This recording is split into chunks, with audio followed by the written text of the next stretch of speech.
Take a look at futures right now. We've got a rally going on this Monday morning. This is the last full week for trading for the month of July, if you can believe it. Lot on deck for this week, but right now the Dow is up by 575, S&P up 59, NASDAQ up 354.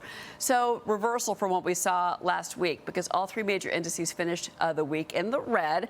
Investors are bracing for another busy week. We've got big tech earnings coming out. There's going to be a big focus on the spending for AI and data centers. Microsoft and Meta come out Wednesday. You've got Apple and Amazon on Thursday. I want to bring in Laffer Tengler Investment CEO and Chief Investment Officer Nancy Tengler. And I want to get your thoughts on this because, you know, it's not just these Mag 7 names that we're getting this week, Nancy, but you've also got major Dow components. You've got Boeing, Coke, Visa, Chevron's coming out this week. Where are we? Well, I think we're in the summer chop. We're getting these directionless moves that are violent in either direction. And we had expected this. We talked about it on your show. This happens often in the summer, but particularly this year with the geopolitical issues.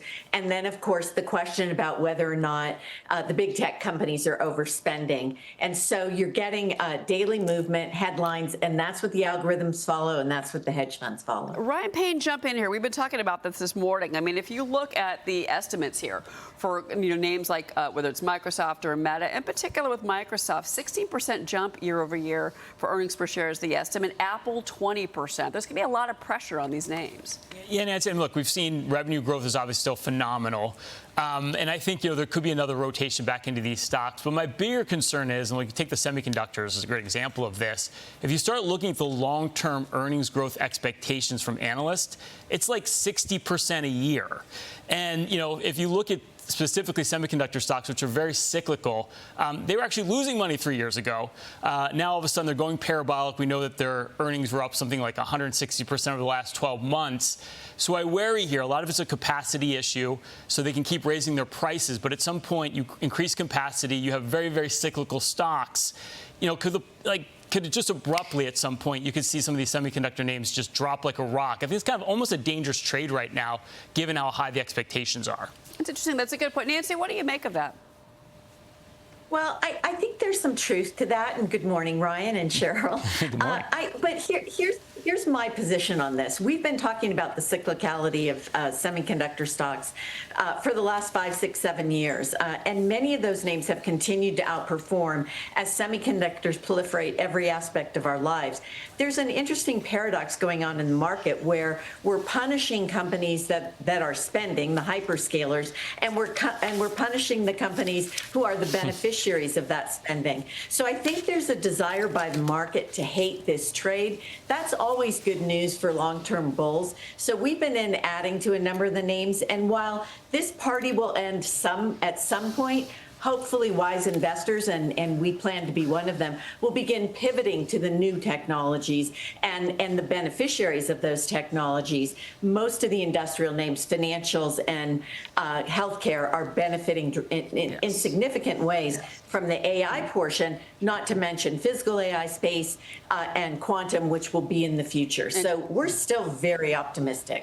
The quantum in general, that next big trade theme, if you will, Nancy. I'm glad you brought that up. And, look, we're about a minute and a half away from durable goods. We're going to break that. But, Nancy, a lot of these technology stocks have been under selling pressure, especially what we saw last week. And they've been beating on earnings. The Mag 7 lost nearly $800 billion in value just Thursday during this session. Biggest one-day drop since President Trump's tariff announcement back in April 25. I mean, look, these companies do require powerful data centers to operate their main business. But you say, look, it's not evil. And in fact, major tax revenue streams for all states and local counties are a benefit for this. Why do you say that?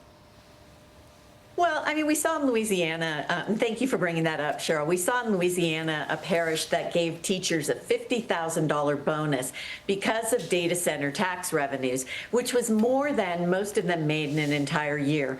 Loudoun County in Virginia, one of the data center meccas, has seen property taxes come down 28%. Yes, electricity has gone up, but 16%.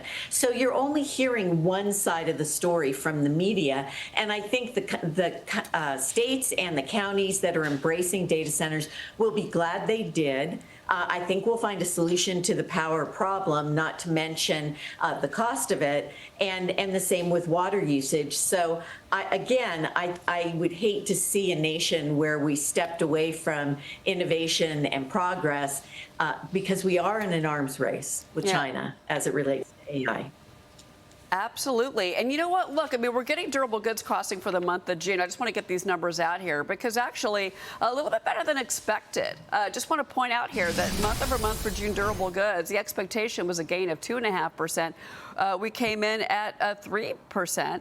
There you go. And then we're also looking at ex-transports 0.6% to the upside. So again, seeing some decent numbers here crossing overall for June's durable goods, especially stripping out that transports number right there. Nancy, your reaction, because we got a lot of data coming out this week. We've got second quarter GDP, the first read. We've got the PCE price index, retail sales. I mean, there's a lot on deck this week that investors are watching. Well, yeah, and I think what we've seen for the last many months or about a year is that the manufacturing PMI numbers have been great across the board. So we're seeing expansion in that portion of the economy, and it has a multiplier effect through the rest of the economy. So stay tuned. GDP is a little bit fraught because imports detract or subtract from GDP growth. So we want to make sure that we look at the underlying numbers. But I'm even optimistic and sanguine on inflation. Look at the trueflation.com numbers. This is private sector data that is not subject to the survey problems we've seen with CPI and PCE numbers. And I think what you are seeing is a decline below 2% in inflation. Cyclical inflation is showing the same. Acyclical inflation is the one that represents supply shocks like oil. So overall, it's a pretty benign environment. We have a Fed chairman who understands productivity. That's been our theme for the last 4 years, and it's worked, and it will continue to work. You know, labor costs are way down.